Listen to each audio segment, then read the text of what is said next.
കിച്ചണിൽ യൂസ് ചെയ്യുന്ന പാത്രങ്ങൾ തന്നെ നമ്മൾ ശ്രദ്ധിച്ചാൽ ഭൂരിഭാഗം രോഗങ്ങളും നമുക്ക് വരാതെ നോക്കാൻ പറ്റും. അതിനകത്ത് ഒന്ന് മെയിനായിട്ട് നമ്മളിപ്പോൾ യൂസ് ചെയ്യുന്ന ഒരു നോൺ സ്റ്റിക്ക് പാത്രമുണ്ട്. നോൺ സ്റ്റിക്ക് പാത്രം ശരിക്കും നല്ല ഒരെണ്ണമാണ്, യാതൊരു കുഴപ്പമില്ല, അധികം എണ്ണ വേണ്ട, പെട്ടെന്ന് പെട്ടെന്ന് കാര്യം നടക്കും.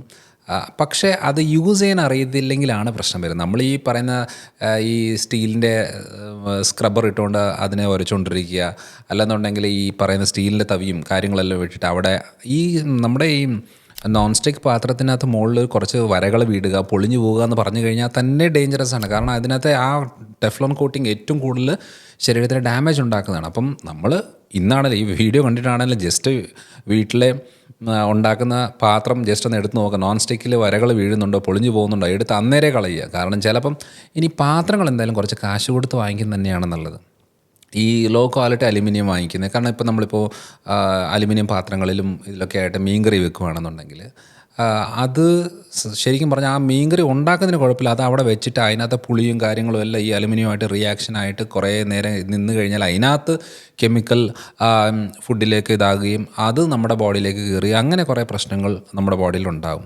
അതേപോലെ തന്നെ നമ്മൾ ഈ പറയുന്ന ഉപ്പായിക്കോട്ടെ, അച്ചാറായിക്കോട്ടെ, ഇതൊക്കെ എന്ന് പറയുന്ന പ്ലാസ്റ്റിക് പാത്രത്തിലൊന്നും വെക്കരുത്. ഒന്ന് കുപ്പിപ്പാത്രങ്ങൾ, ഗ്ലാസ് പാത്രങ്ങളിലാണ് സ്റ്റോർ ചെയ്ത് വെക്കേണ്ടത്. അല്ലെന്നുണ്ടെങ്കിൽ നമ്മുടെ മൺപാത്രങ്ങളിൽ, കാറിലൊക്കെ വെച്ചേക്കുന്ന ഈ പറയുന്ന വാട്ടർ ബോട്ടിലൊക്കെ ഉണ്ട്.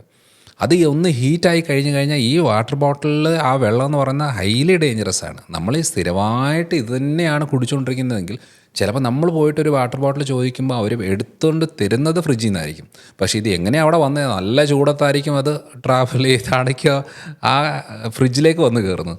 അപ്പോൾ അങ്ങനെ വരുമ്പോൾ അതാണ് നമ്മൾ എടുക്കുന്നതെങ്കിൽ പ്രശ്നമാണ്. നമ്മളിപ്പോൾ നല്ല ഒരു എന്താ പറയുക, സ്റ്റീലിൻ്റെയോ ഇതായിട്ട് നല്ല കോപ്പറിൻ്റെ ഒക്കെ നല്ല ക്വാളിറ്റിയിലുള്ള വാട്ടർ ബോട്ടിൽ, അല്ലെങ്കിൽ പ്ലാസ്റ്റിക് ആണെങ്കിൽ നല്ല ക്വാളിറ്റിയിൽ പ്ലാസ്റ്റിക് വാട്ടർ ബോട്ടിലായിരിക്കണം യൂസ് ചെയ്യേണ്ടത്. അല്ലെങ്കിൽ അതിൻ്റെ ഭാഗമായിട്ട് തന്നെ ഒത്തിരി ഹെവി മെറ്റൽസ്, വിഷാംശങ്ങൾ വന്ന് കയറും. അപ്പം എൻ്റെ ഒരു അഭിപ്രായത്തിൽ നോർമലായിട്ട് കഴിക്കുന്ന ഉപ്പിനകത്ത് തന്നെ ഒത്തിരി ഹെവി മെറ്റൽസ് ഉണ്ട്. പ്രത്യേകിച്ചും നമ്മുടെ ഈ പറയുന്ന പ്ലാസ്റ്റിക് കണ്ടന്റ് തന്നെ കുറേ ഉണ്ട്. അപ്പോൾ അങ്ങനെ വരുമ്പം നമ്മളത് വളരെ ശ്രദ്ധിച്ച് വേണം ഓരോ ദിവസത്തെ ഇത് നോക്കുവാണെങ്കിൽ ബോഡിക്ക് ഒരു പരിധി വരെ നമുക്ക് മാനേജ് ചെയ്ത് കൊണ്ടുപോകാൻ പറ്റും. അതുകൊണ്ട് പാത്രങ്ങൾ, സ്റ്റോർ ചെയ്ത് വെക്കുന്ന പാത്രങ്ങൾ, വിളമ്പുന്ന പാത്രങ്ങൾ, തവിയുടെ കാര്യങ്ങൾ, കത്തി ഉപയോഗിക്കുന്ന കത്തി വരെ ക്വാളിറ്റിയുള്ള നല്ല സാധനങ്ങളായിരിക്കണം. ഇല്ലെങ്കിൽ അതിൻ്റെ ഭാഗമായിട്ട് തന്നെ ഒത്തിരി ആരോഗ്യ പ്രശ്നങ്ങളുണ്ടാകും.